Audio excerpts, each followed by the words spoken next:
حضور نبی کریم رؤوف الرحیم صلی اللہ علیہ وآلہ وسلم نے ارشاد فرمایا، گناہوں سے توبہ کرنے والا ایسا ہے جیسے اس نے گناہ کیا ہی نہیں۔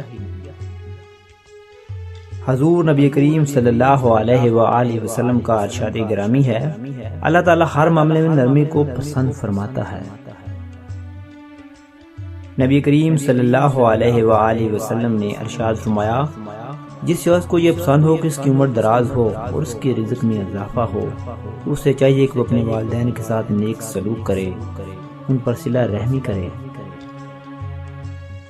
حضور نبی کریم صلی اللہ علیہ وآلہ وسلم نے ارشاد فرمایا، جس گھر میں مہمانوں کو کھانا کھلایا جاتا ہے وہاں خیر یعنی رزق، برکت اور بلائی اتنی تیزی سے پہنچتی ہے جتنی تیزی سے چھری بھی اونٹ کے خوان کی طرف نہیں پہنچتی۔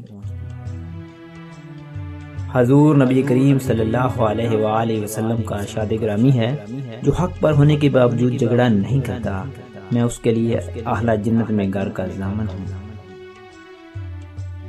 حضور نبی کریم صلی اللہ علیہ وآلہ وسلم کا ارشاد گرامی ہے،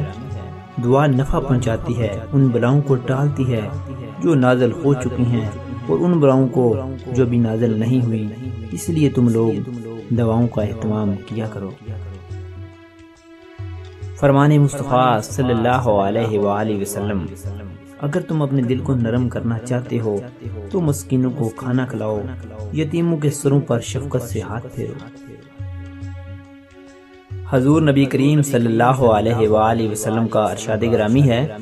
ہر دن صبح دو فرشتے اترتے ہیں، ان میں سے ایک دعا کرتے ہوئے کہتا ہے، اے اللہ خرچ کرنے والے کو بدل عطا فرما، اور دوسرا التجا کرتا ہے، اللہ جو خرچ نہ کرے اس کا مال تلف فرما دے۔